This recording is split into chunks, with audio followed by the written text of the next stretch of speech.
2 Kings 25, New Living Translation. So on January 15th, during the 9th year of Zedekiah's reign, King Nebuchadnezzar of Babylon led his entire army against Jerusalem. They surrounded the city and built siege ramps against its walls. Jerusalem was kept under siege until the 11th year of King Zedekiah's reign. By July 18th, in the 11th year of Zedekiah's reign, the famine in the city had become very severe, and the last of the food was entirely gone. Then a section of the city wall was broken down. Since the city was surrounded by the Babylonians, the soldiers waited for nightfall and escaped through the gate between the two walls behind the king's garden. Then they headed toward the Jordan Valley. But the Babylonian troops chased the king and overtook him on the plains of Jericho, for his men had all deserted him and scattered. They captured the king and took him to the king of Babylon at Riblah, where they pronounced judgment upon Zedekiah. They made Zedekiah watch as they slaughtered his sons.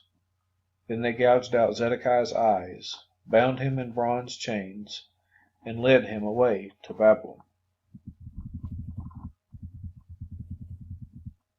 On August 14th of that year, which was the 19th year of King Nebuchadnezzar's reign, Nebuzaradan, the captain of the guard and an official of the Babylonian king, arrived in Jerusalem.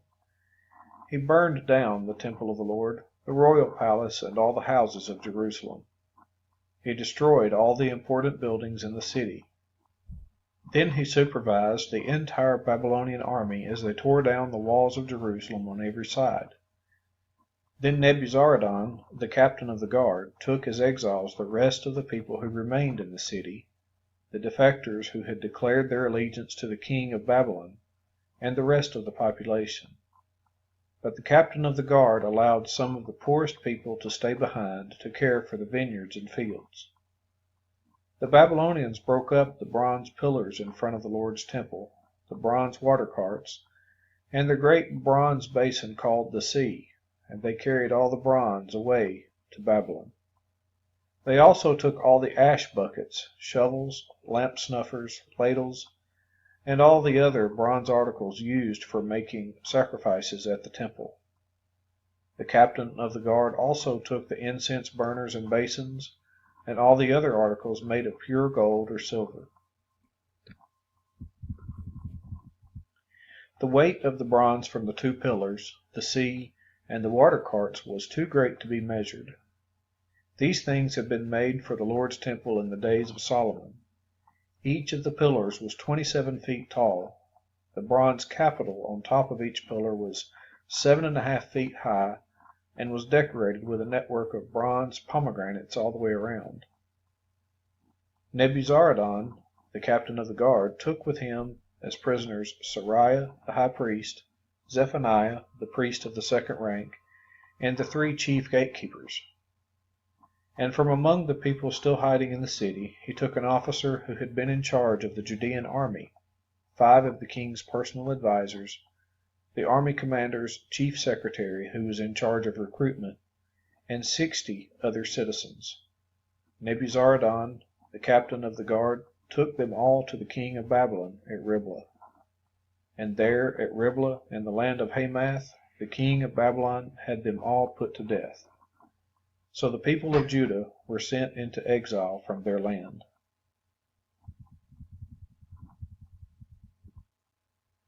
Then King Nebuchadnezzar appointed Gedaliah, son of Ahikam, and grandson of Shaphan, as governor over the people he had left in Judah. When all the army commanders and their men learned that the king of Babylon had appointed Gedaliah as governor, they went to see him at Mizpah. These included Ishmael, son of Nethaniah, Johanan, son of Kareah, Seraiah, son of Tanhumeth, the Netophathite, Jezaniah, son of the Maacathite, and all their men. Gedaliah vowed to them that the Babylonian officials meant them no harm. "Don't be afraid of them. Live in the land and serve the king of Babylon, and all will go well for you," he promised. But in mid-autumn of that year, Ishmael, son of Nethaniah, and a grandson of Elishama, who was a member of the royal family, went to Mizpah with 10 men and killed Gedaliah. He also killed all the Judeans and Babylonians who were with him at Mizpah. Then all the people of Judah, from the least to the greatest, as well as the army commanders, fled in panic to Egypt, for they were afraid of what the Babylonians would do to them.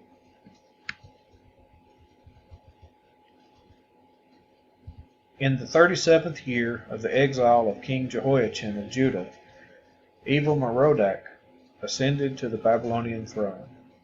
He was kind to Jehoiachin and released him from prison on April 2nd of that year. He spoke kindly to Jehoiachin and gave him a higher place than all the other exiled kings in Babylon. He supplied Jehoiachin with new clothes to replace his prison garb and allowed him to dine in the king's presence for the rest of his life. So the king gave him a regular food allowance as long as he lived.